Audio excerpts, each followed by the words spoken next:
Alrighty then. Successful Indie Author 5-Minute Focus, episode 956, Recognizing Burnout.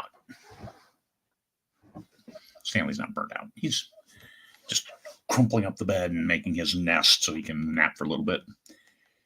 Recognizing burnout. I'd rather burn out than fade away. Isn't that what Def Leppard taught us? Well, we don't want to fade away either. We want to stay steady. Slow and steady wins the race. Burnout.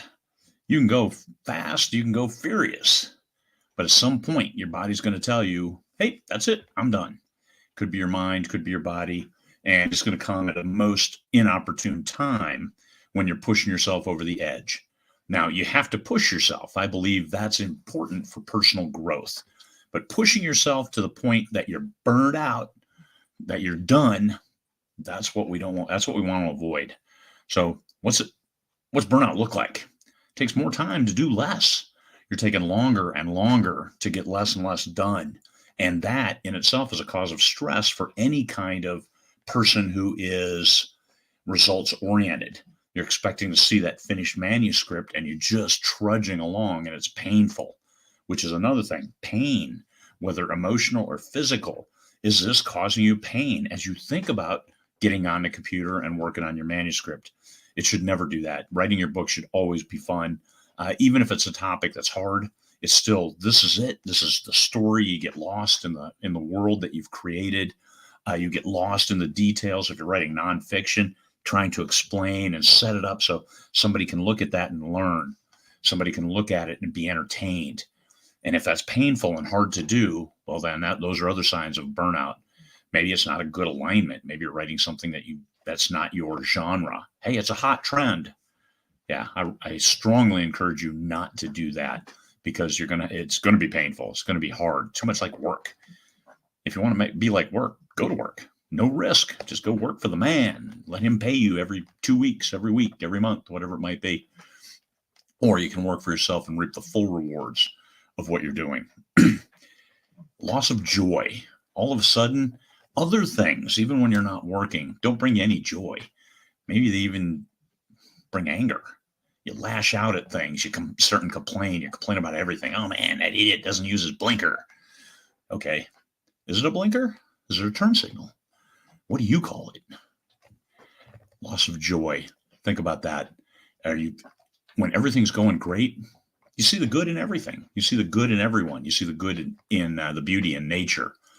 But when it's not going well, when you're under a lot of stress, that's where you start complaining and recognize it when you're doing that. And that is when you're edging towards burnout or maybe already burned out.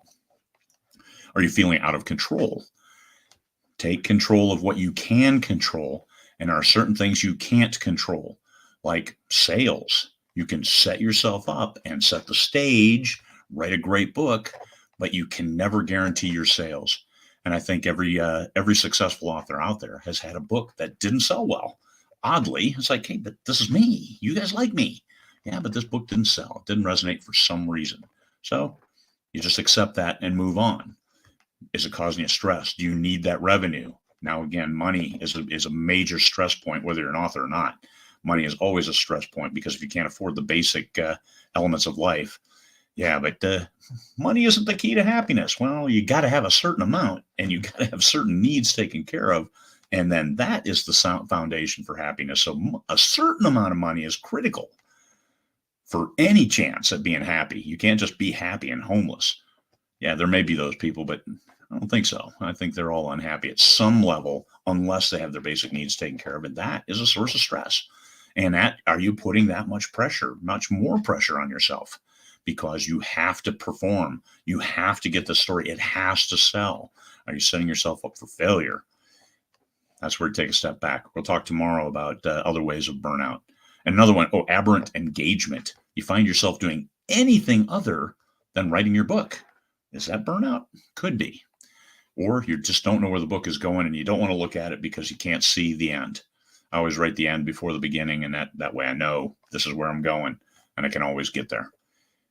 But as you're going, burned out, recognize it before it gets there and you'll be able to deal with it. And that's tomorrow's session of 5-Minute Focus. Oh, and don't forget to click that follow button. Follow and subscribe to this site. the Successful Indie Author YouTube channel, and you will be rewarded with 5-minute focus videos and other videos too, as we do them. Peace, fellow humans.